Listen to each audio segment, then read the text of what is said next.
lasting memory of Withington swimming baths would be a Saturday afternoon in this pool behind me.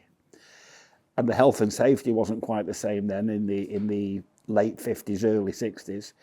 I daren't think the number of young people who were in there, and people were jumping in and diving in, and everybody was shouting and screaming at the top of their voices. And it all used to echo.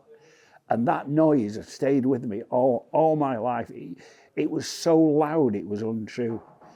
And also at the wooden gallery at the end, the deep end, at swimming galas for clubs and scouts and schools, the people screaming and shouting and cheering the swimmers on. It was a wonderful noise. You know, you don't hear it like that these days. So today we arrived late and had a rush, but we've come in and got changed quickly, and then Louise has launched straight into her swimming lesson, and you were swimming around with your float, weren't you? Yeah.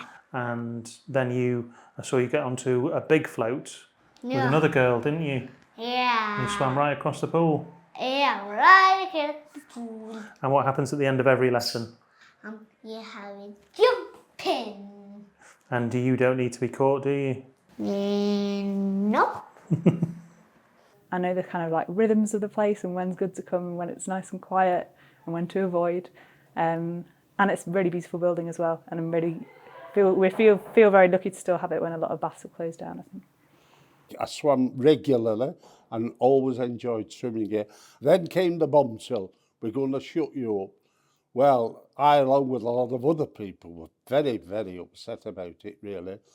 And I met a lady that was coming here at the same time, and we were discussing the closure. And she said, let's organise a petition. Let's get a petition going against it closing. So we went down, a number of us, young people as well as old people, a dozen of us, to the town hall, on the town hall steps with placards saying, keep with your baths open, sort of thing. But I'm so proud, and so are lots of other people who are Withington Baths. It really is a credit to all the people that were involved trying to save it. So this is the Burton Road sketchbook, and this is mostly done by my dad, Len Grant, and I was invited to do a few guest sketches as well, and I drew Withington Baths. I love Withington Baths because I've always come here. So I went to St Paul's Primary, which is down the road. The whole class would learn to swim here. We'd all have our swimming caps on. They were very strict on swimming caps. And that was always really exciting, like a real highlight. I really liked swimming. And I wasn't a very sporty child, but I did like swimming. And then I used to come here when I was a little bit older. It was kind of our first little independent trips that we used to do. We used to come to the baths and then go to the batter cod and get some chips.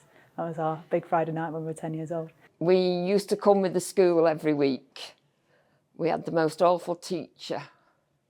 I'm 68, I still can't swim because it put the fear of God in me for life. I had 4 children and I used to go around the swimming baths, walking with, doing that, not telling them I couldn't swim as I'm trying to teach all them to swim. Never tell them that I couldn't swim.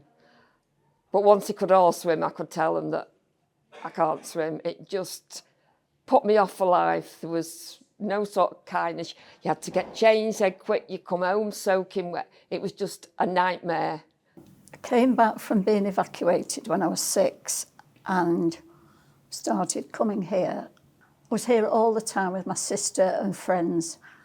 And although I didn't know it then, there were a group of young lads who used to come. They were always in and out the water. They were always here when we came. And one of them ended up my husband. And this used to be a dance hall, yes.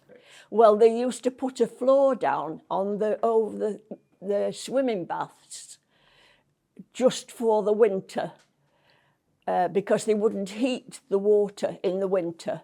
Yeah, and a lot of us met our partners here. A lot of the Withington gang met the partners here. It's just brilliant. We were all younger, late teens, and we just danced. That's all we wanted to do. What we call modern dancing, quick step, foxtrot, waltz. A bit like Strictly now, but not quite as expert. But those are the dances we did. What was really great is during COVID, when schools were kind of in this on and off phase, we were able to open up for the school swimming. So me and another lady called Lisa taught swimming throughout COVID to the school children, which I think was great because it's a big issue of kids not being able to swim and have a great life skill as swimming. So during COVID, we were able to still provide that to schools. More over the years, I've come pretty much every week, sometimes twice a week, till 2 years ago, the pandemic, when it closed. And I've not actually been back since, but it's made my mind up, I've got to come back again.